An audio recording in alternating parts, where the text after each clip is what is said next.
يرفع الله الذين آمنوا منكم والذين أوتوا العلم درجات والله بما تعملون خبير. الله وبركاته. Alhamdulillahi rabbil alamin, wassalatu wassalamu ala asyrafil anbiya wal mursalin wa ala alihi wa ashabihi ajma'in, amma ba'd.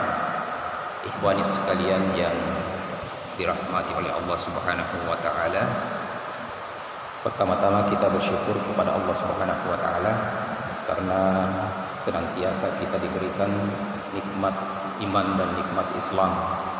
Ada dua nikmat yang paling besar yang Allah berikan kepada kita, yaitu nikmat iman dan nikmat Islam.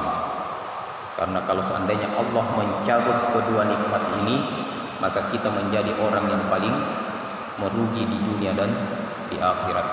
Orang yang paling sengsara nanti pada hari kiamat adalah orang yang tidak memiliki keimanan dan keislaman. Orang yang tidak memiliki keimanan dan keislaman.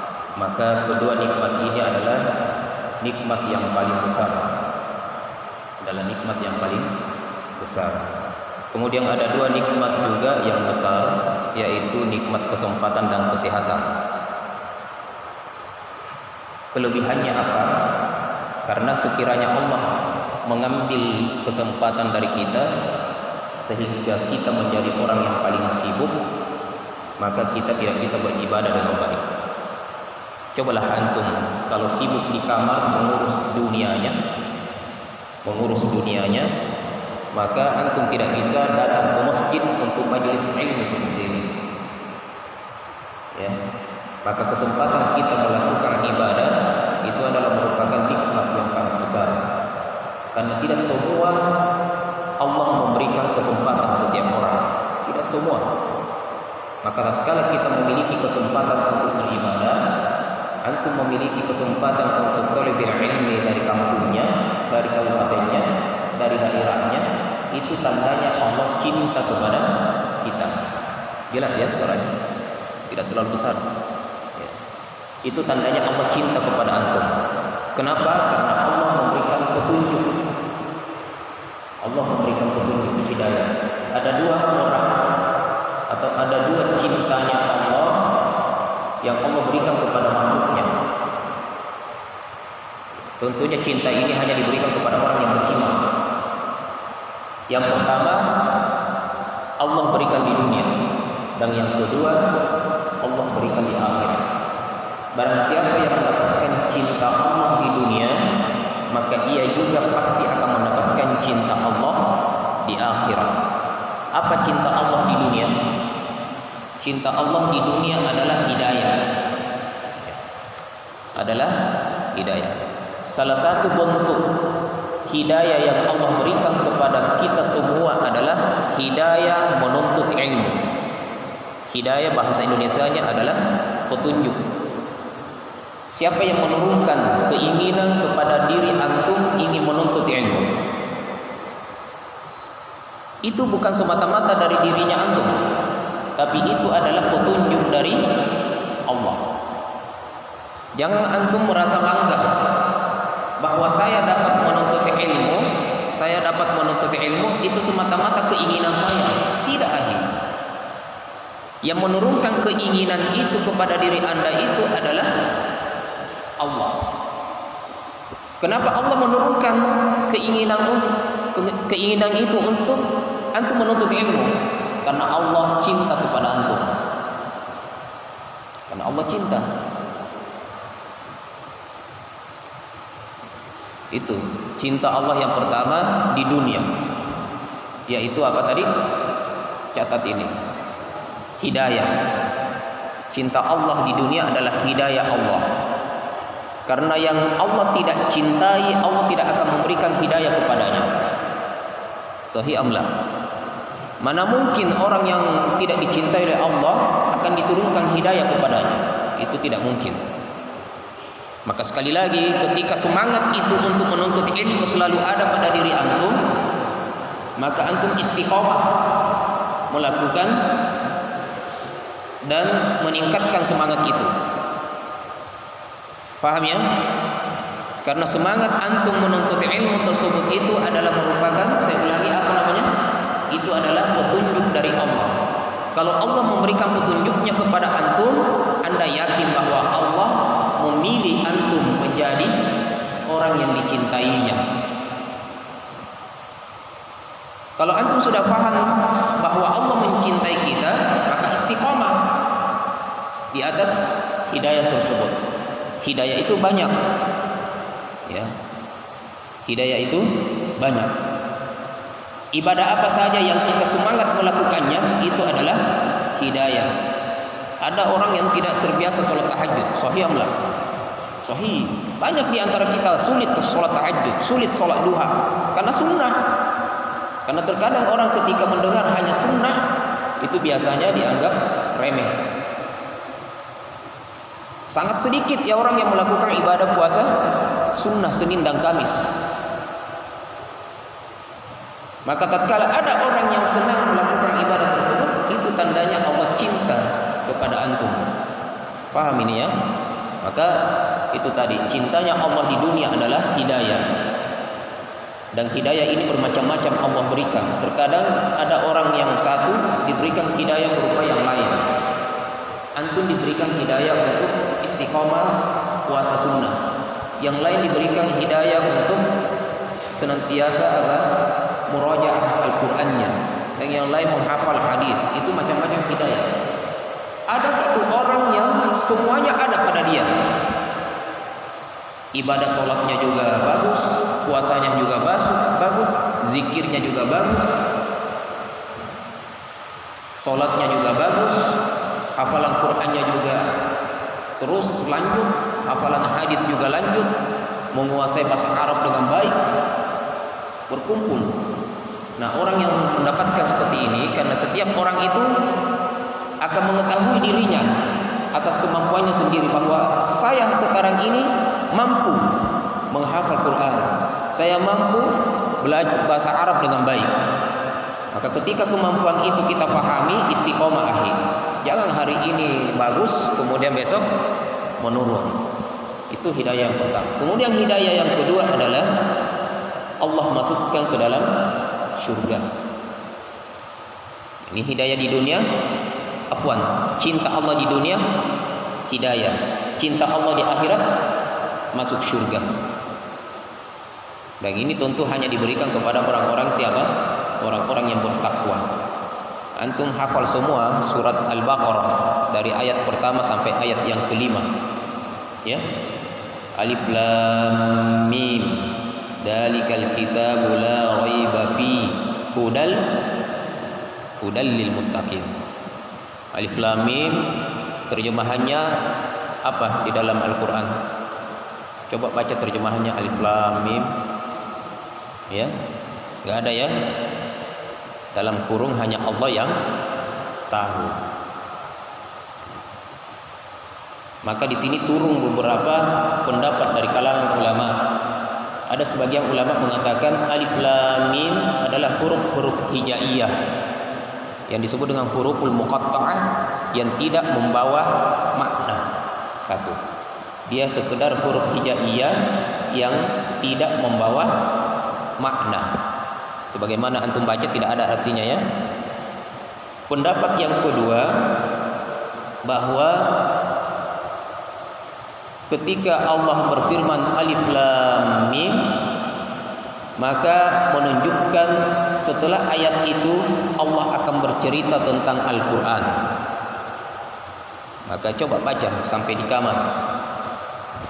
Antum baca Alif Lam Mim, Alif Lam Ra, Yasin, dan seterusnya. Huruf-huruf muqatta'ah yang seperti itu. Antum baca setelahnya. Kalau tidak bercerita tentang Al-Quran langsung, dia akan bercerita tentang kisah Al-Quran. Itu. Dzalikal kitabu la raiba fi. Itulah kitab suci Al-Quran yang tidak ada keraguan di dalamnya. Apalagi artinya? Hudan lil muttaqin. Petunjuk bagi orang yang bertakwa. Nah, di sini memiliki dua arti. Arti yang pertama di sini petunjuk. Al-Quran adalah petunjuk bagi orang yang bertakwa. Arti yang pertama adalah bahwa Al-Quran ini adalah petunjuk bagi orang yang ingin bertakwa. Siapa yang ingin bertakwa? Siapa? Kita semua. Kalau antum mau bertakwa, apa petunjuknya? Al-Quran. Ya. Jadi Al-Quran adalah petunjuk bagi orang yang ingin bertakwa. Makna yang kedua, hudal lil muttaqin, artinya adalah petunjuk bagi orang yang sudah bertakwa. Jadi yang ingin bertakwa petunjuknya adalah Al-Quran. Dan yang sudah bertakwa pastikan petunjuknya adalah Al-Quran. Maka siapa yang ingin bertakwa, jadikan Al-Quran petunjuknya. Dan siapa yang sudah bertakwa, pastikan petunjuknya Al-Quran. Paham itu mazhab? Baik. Kemudian ayatnya apa setelah itu? Alladzina yu'minuna bil ghaibi wa yuqimuna as-salata wa mimma razaqnahum yunfiqun. Walladzina yu'minuna bima unzila ilaika wa ma unzila min qablika wa bil akhirati hum yuqinun. Nah, itu sifatnya orang yang bertakwa. Yang pertama adalah beriman kepada yang gaib. Orang-orang yang mendirikan ibadah salat.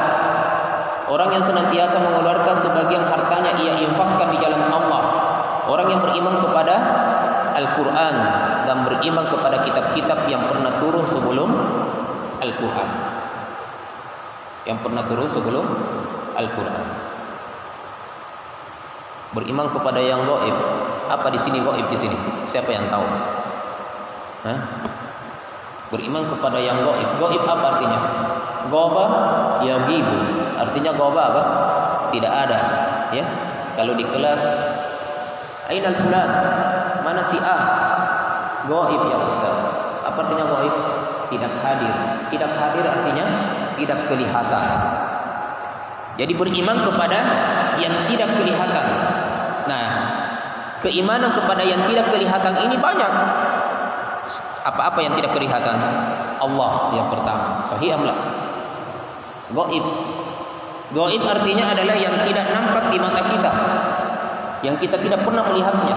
Tapi antum yakin gak ada Allah? Yakin.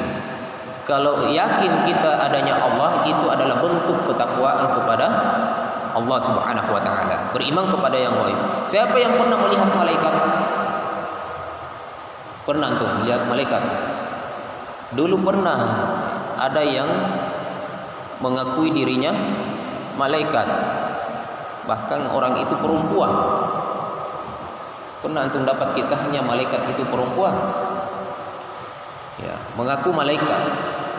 Ada juga mengaku nabi, perempuan lagi. Pernah ada kisahnya seorang nabi itu berasal dari perempuan? Tidak ada juga. Malaikat gaib, tapi kita beriman adanya malaikat. Ini adalah bentuk ketakwaan. Kemudian yang lain apa? Mendirikan ibadah salat. Seorang ulama menafsirkan maksudnya adalah alladzina yuhafizuna ala salawatihim khamsah. Orang yang bertakwa itu adalah orang yang senantiasa menjaga salat 5 waktunya. Sebagian ulama mengatakan alladzina yuhafizuna ala salawatihim khamsah fil masajidi. Adalah orang yang menjaga salat 5 kali sehari semalamnya di masjid. Di masjid. Orang kalau sampai di masjid kira-kira berjamaah atau sendiri-sendiri? Berjamaah.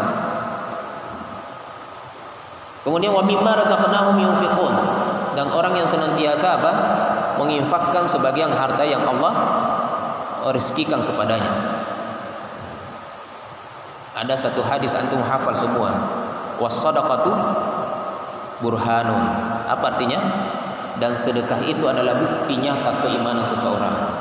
Kalau ada yang bersedekah mudah sekali ia keluarkan hartanya di jalan Allah, itu tandanya orang itu adalah orang yang apa? Beriman dan bertakwa. Bersedekah mudah atau sulit? Sulit enggak?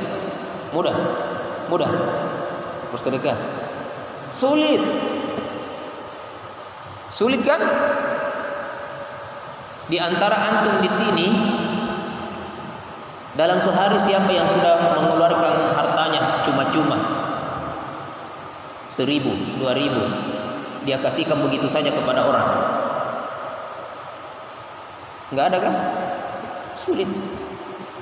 Ketika Rasulullah wafat, kemudian Abu Bakar As-Siddiq diangkat menjadi khalifah, setelah itu banyak yang murtad. Sahih? Banyak yang murtad. Ada yang tidak sampai 100% mengakui dirinya keluar dari Islam. Ia mendirikan sholat, tapi dia tidak mau mengeluarkan zakat. Zakat ini apa? Mengeluarkan sebagian harta. Padahal ia sholat. Ia mengakui dirinya muslim. Ia masih mengakui dirinya pengikut Nabi SAW, tapi tidak mau mengeluarkan zakat. Padahal ketika Nabi masih hidup, ia mengeluarkan zakat. Ia sholat. Tapi ketika Rasulullah sudah wafat, ia sholat tapi tidak mau mengeluarkan zakat. Ketika mengutus menterinya Abu Bakar As-Siddiq untuk mengambil zakatnya orang-orang yang kaya kepada orang miskin, banyak orang yang enggan, tidak mau mengeluarkan zakatnya. Ketika mendengar seperti itu, apa kata Abu Bakar? La aqtulanna man farraqa bainas shalah waz zakah. Sungguh saya akan memerangi. Sungguh saya akan memerangi, membunuh orang yang membedakan antara salat dengan kewajiban zakat. Artinya apa? Kenapa ia salat dan tidak mau mengeluarkan zakat? Seharusnya kalau ia salat, ia juga mengeluarkan zakat. Karena salat dan zakat sama-sama rukun Islam. Iya kan? Bahkan sering disandingkan di dalam ayat, di dalam Al-Quran, antara salat dengan zakat. Wa aqimus shalah wa atu zakat. Saking dekatnya dan sama-sama rukun Islam. Pernah ada seorang Arab Badui datang kepada Rasulullah SAW bertanya, tahu Arab Badui? Kalau kita orang kampung, orang gunung yang tidak pernah ke Makassar, tidak pernah ke kota, sekalinya itu dapat kesempatan ia bertemu Rasulullah. Orang yang tidak pernah ketemu Rasulullah, orang Arab Badui, tapi ia muslim, ingin ketemu Rasulullah, tidak pernah dapat kesempatan, jauh tempat tinggalnya. Sebagian riwayat menyebutkan bahwa setiap kali orang Arab Badui itu ingin datang ketemu Nabi di Madinah, itu tidak sempat pulang lagi, karena banyak binatang buas yang menghadang di perjalanannya, sehingga tidak sempat. Ketika mendapatkan kesempatan bertemu Nabi, satu kali langsung bertanya, satu pertanyaan saja, lalu ia pulang. Tapi pertanyaannya sangat luar biasa. Apa pertanyaannya? Ya Rasulullah, dullani ala amalin iza amiltuhu dakhaltul jannah. Ya Rasulullah, tunjukkan kepadaku suatu amalan yang apabila amalan itu saya kerjakan, saya masuk surga. Bagus nggak itu pertanyaannya? Bagus. Itu saja. Kalau sudah didapat itu jawabannya, pulang. Coba jauhnya perjalanan, jalan kaki berbulan-bulan, hanya satu pertanyaan yang ia ajukan, kemudian pulang. Tunjukkan kepadaku satu amalan, satu saja amalan. Apabila saya kerjakan, saya masuk surga. Kata Nabi SAW, anta'budallaha wa la tusyrika bihi syai'an. Anda beribadah kepada Allah, jangan menduakan Allah. Berarti tidak mempersyirikatkan Allah. Wa tuqimas sholatal maktubah. Anda mendirikan salat yang diwajibkan. Wa tu'addiz zakatal mafruḍah, dan Anda keluarkan zakat yang diwajibkan. Wa tasuma Ramadan, dan berpuasa di bulan suci Ramadan. Itu ada berapa? 4. Yang kelima belum, haji. Karena waktu itu belum diwajibkan ibadah haji. Waktu Arab Badui ini bertanya. Jadi ketika ibadah salat belum diwajibkan, Rasulullah tidak menanyakan, tidak mengatakan apa? Amalan yang paling baik itu salat. Mana lagi di Mekah, di awal-awal Islam. Di awal Islam ada yang bertanya pertanyaan yang sama. Amalan apa yang memasukkan dia ke surga? Kata Nabi sallallahu alaihi wasallam, "Man qala la ilaha illallah dakhalal jannah." Barang siapa yang mengatakan la ilaha illallah masuk surga. Apakah Rasulullah mengatakan salat, puasa, zakat, haji? Tidak. Kenapa tidak? Karena belum diwajibkan. Nah, hadis itu ada yang membawa ke zaman sekarang. Saya sudah bersyahadat, tidak lagi sholat, tidak puasa, tidak zakat, dia akan masuk surga? Kalau sekarang di antara antum ada yang sudah bersyahadat, lalu ia tidak mau sholat, puasa, zakat, masuk surga enggak itu? Orang yang puasa, zakat, haji saja belum tentu masuk surga, apalagi anda tidak pernah sholat, puasa, zakat, dan seterusnya. Jadi hadis ini adalah di awal Islam, tidak bisa dipakai untuk di zaman sekarang ini. Tapi ia adalah pintu di semua zaman. Barang siapa yang mengucapkan la ilaha illallah, maka ada pintu ia akan masuk surga. Karena barang siapa yang belum pernah mengucapkan la ilaha illallah, berarti dia belum pernah apa? Dia belum melewati agama Islam, belum masuk Islam. Dan siapa yang tidak di dalam agama ini, enggak ada kesempatan untuk masuk surga. Inna dina indallahi Islam. Baik. Ketika orang ini bertanya, ya Rasulullah, tunjukkan kepadaku suatu amalan yang membuat saya masuk surga. Lalu Rasulullah memberikan jawaban itu. Anda beribadah kepada Allah, jangan menduakannya. Dirikan salat yang diwajibkan, keluarkan zakat yang diwajibkan. Jadi ada di dalamnya apa? Zakat. Kalau Anda mau masuk surga, salat, keluarkan zakat, puasa. Lalu orang itu pulang. Dalam sebuah riwayat disebutkan, ditambahkan bahwa orang Arab Badui ini mengatakan kepada Nabi, "Ya Rasulullah, la azidu an hadza wa la anqusu minhu." Saya tidak akan menambah dan saya juga tidak menguranginya. Maksudnya apa? Yang akan dia kerjakan itu saja, beribadah kepada Allah, tidak menduakannya, dia mendirikan salat dengan baik, ia keluarkan zakat, ia berpuasa. La azidu, saya tidak menambah, wa la anqusu minhu, dan saya juga tidak menguranginya. Kata Nabi sallallahu alaihi wasallam kepada para sahabat yang lain, "Man sarrahu ay yanzura ila rajulin min ahli jannah falyanzur ila hadzal rajul." Karena dia sudah pergi. Jadi sudah pergi orang Arab Badui itu. Lalu kata Nabi, barang siapa yang ingin melihat di antara kalian salah seorang penghuni surga, itu orangnya. Jadi yang perlu diperbaiki apa? Antum beribadah dengan baik kepada Allah. Jangan melakukan kesyirikan. Dirikan sholat dengan baik, puasa, zakat, dan seterusnya. Baik. Ini tafsiran dari surat Al-Baqarah tadi di ayat yang ketiga. Kemudian beriman kepada Al-Quran dan beriman kepada kitab sebelum Al-Quran. Kitab sebelum Al-Quran itu banyak. Di antaranya yang kita hafal, ya, Taurat, Zabur, Injil, Suhuf Ibrahim. Kemudian apa? Di ayat yang kelima Allah berfirman, "Ulaika 'ala hudam min rabbihim wa ulaika humul muflihun." Artinya apa? Ulaika, mereka itulah, ulaika hudan. Ulaika 'ala hudam min rabbihim. Mereka itulah yang berada di atas petunjuk Allah. Itu tadi saya katakan, petunjuk, hidayah, hudan, hidayah. Jadi orang yang mengerjakan ibadah tadi itu saya katakan dari tadi, itulah orang-orang yang mendapatkan petunjuk dan bukti cintanya Allah kepada kita. Kalau kita mampu melakukan ibadah dengan baik, puasa dengan baik, zakat, kemudian berinfak dengan baik, taat melakukan ibadah, meninggalkan maksiat, itu tandanya kita mendapatkan apa? Hidayah. Dan hidayah itu tanda apa? Saya sering ulangi supaya antum hafal. Dan hidayah itu tandanya apa? Tanda cintanya Allah kepada kita. Karena cintanya Allah ada berapa? 2. Di dunia dan di akhirat. Di dunia apa? Hidayah. Dan di akhirat sambungan ayat yang kelima. Ulaika 'ala hudan min rabbihim wa ulaika humul muflihun. Dan itulah orang-orang yang beruntung. Orang yang beruntung itu kapan dia beruntung? Di akhirat. Di akhirat itu kapan? Ketika orang itu dimasukkan ke dalam surga.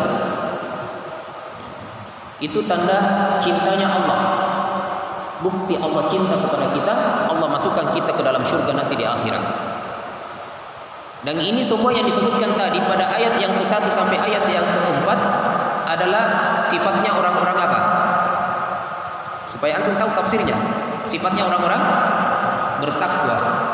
Oleh karena itu Allah berfirman juga, innallaha yuhibbul muttaqin. Sesungguhnya Allah itu cinta kepada orang-orang yang bertakwa. Karena Allah cinta kepada orang-orang yang bertakwa, Allah juga sebutkan dalam ayat yang lain, innalil muttaqina 'inda rabbihim jannatin na'im. Sesungguhnya bagi orang-orang yang bertakwa itu di sisi Allah, di sisi Tuhannya apa? Jannatin na'im, mendapatkan surga yang penuh dengan kenikmatan. Ya. Nah, itu kalau antum baca pada ayat yang ke-6, pada ayat yang ke-6 sampai ayat yang ke-7, dua ayat berikutnya itu sifatnya orang-orang munafik ya. Nah, sifatnya orang kafir. Innal ladzina kafaru sawa'un 'alaihim a anzartahum am lam tunzirhum la yu'minun. Sifatnya orang kafir. Pada ayat berikutnya juga.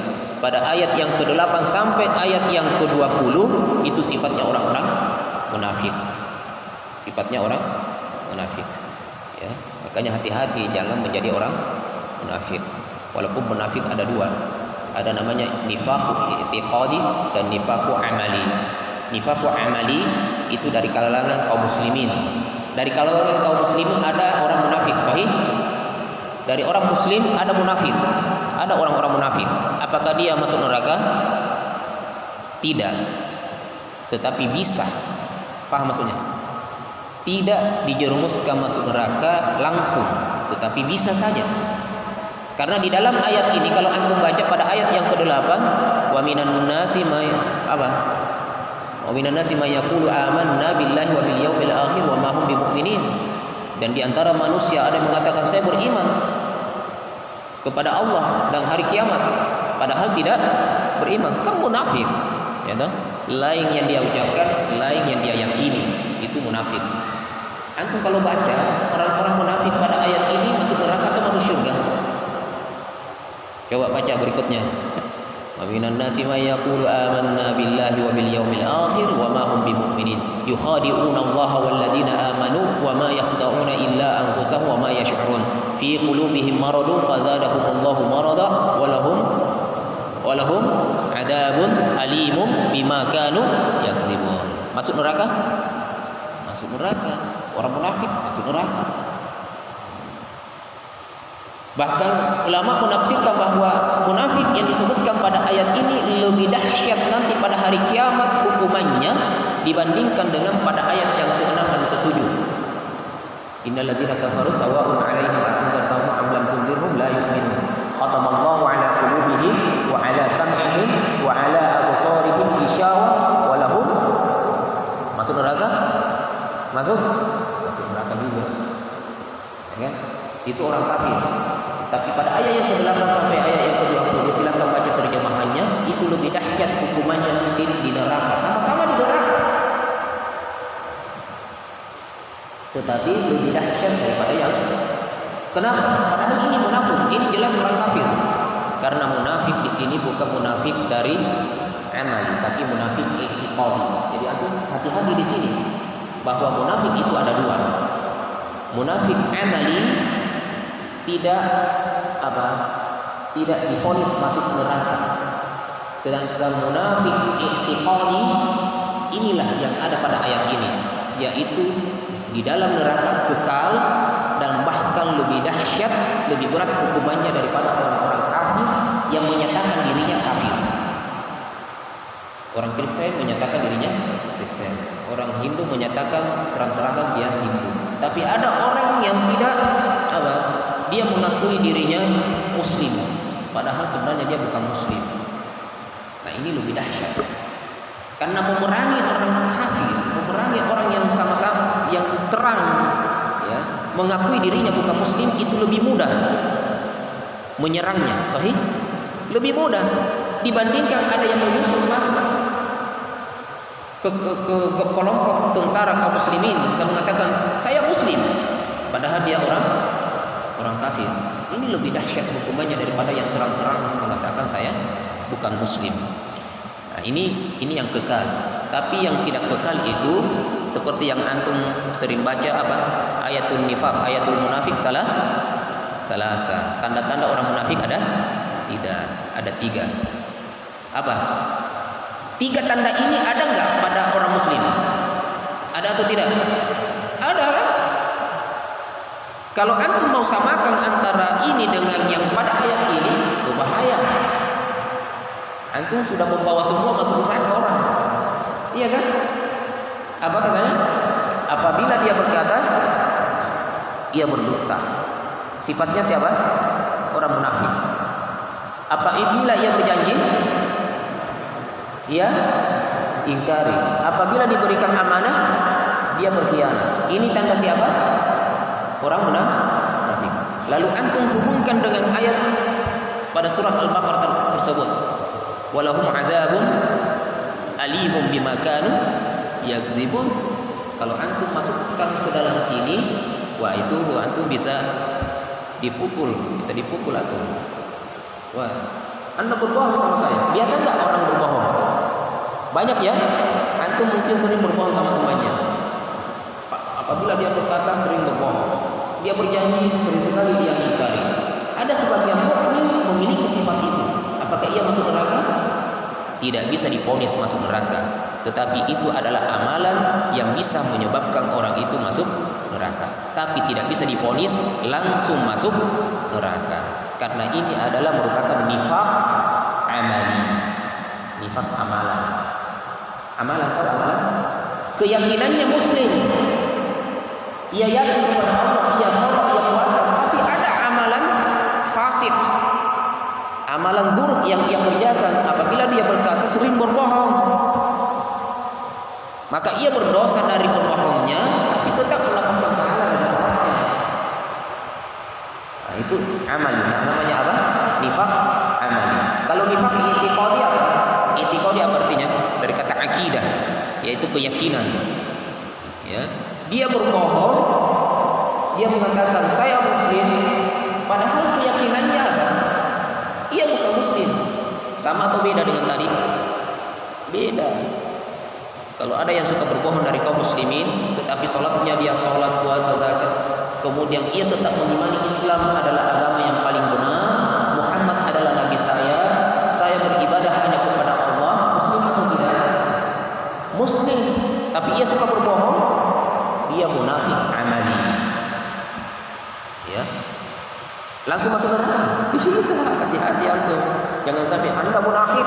Silakan baca pada surah Al-Baqarah ayat 8 sampai ayat 20. Masuk neraka. Bahaya.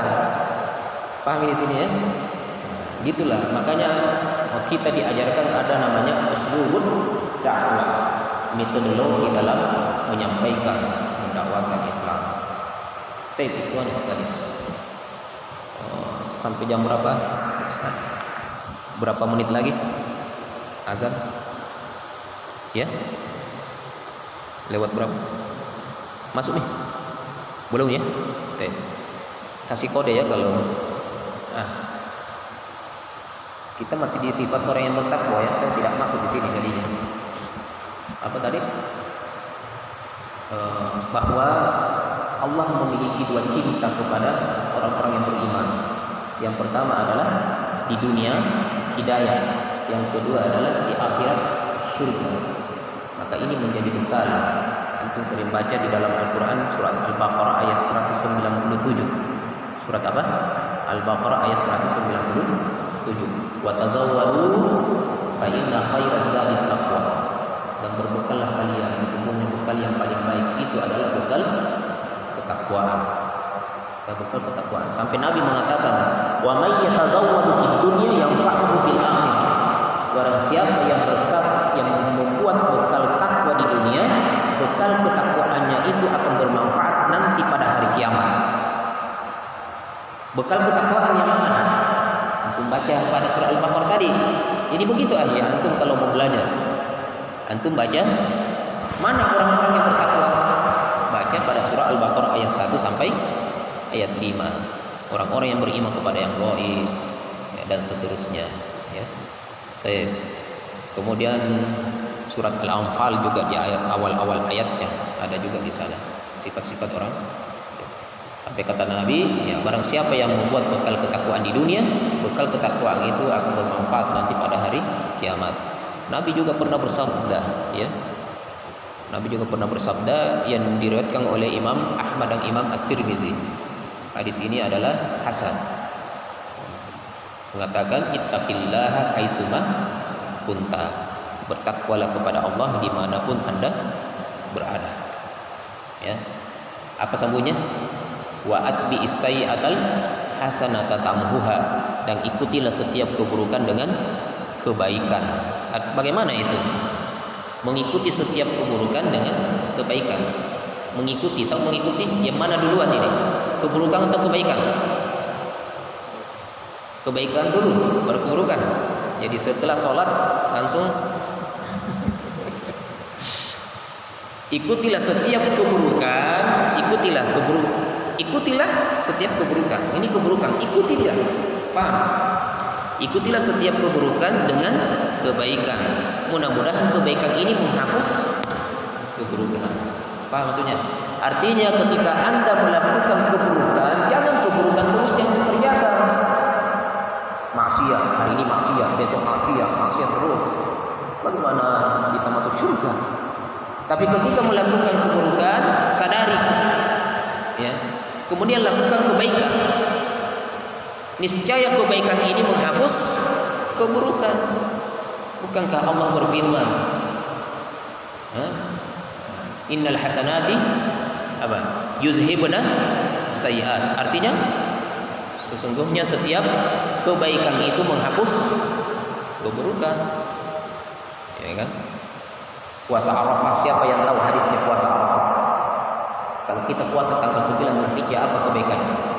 Kata Nabi sallallahu alaihi wasallam, "Ahtasibu 'ala Allah ayyukaffira as-sana al-madiyah was-sanata allati ba'daha," atau al-baqiyah. Sudah ya? Barang siapa yang berpuasa pada tanggal 9 Dzulhijjah, saya berharap, kata Nabi, kepada Allah diampuni dosanya yang lalu 1 tahun dan diampuni dosanya yang akan datang setahun. Berarti amal soleh itu menghapus keburukan, ya. Nah, gitu. Satu lagi, bahwa setiap antum berwudu ini, ya, yang melakukan dosa ini terakhir, yang melakukan dosa dari anggota tubuh kita apa? Yang sering melakukan telinga. Coba, semua yang kita basuh ketika wudu itu semua adalah yang pernah melakukan dosa. Telinga, mata, mulut, tangan, kaki. Sahih enggak? Sahih? Dan antum coba baca keutamaan daripada berwudu. Setiap kali kita membasuh, ketika antum membasuh tangan, maka itu air itu menggugurkan dosa yang dilakukan oleh tangan antum. Ketika membasuh kaki antum, itu menggugurkan dosa yang dilakukan oleh kaki antum. Dan begitu juga ketika berkumur-kumur, menggugurkan dosa yang dilakukan oleh mulut kita. Dan ketika kita membasuh muka, itu menggugurkan dosa yang dilakukan oleh mata kita. Telinga juga seperti itu. Paham ya? Maka antum sekali lagi semangat menuntut ilmu. Mudah-mudahan betul-betul hidayah ini kita diberikan oleh Allah di dunia dan juga di akhirat. Maka istiqamalah melakukan ibadah kepada Allah Subhanahu wa taala. Billahi taufiq wal hidayah. Wassalamualaikum warahmatullahi wabarakatuh.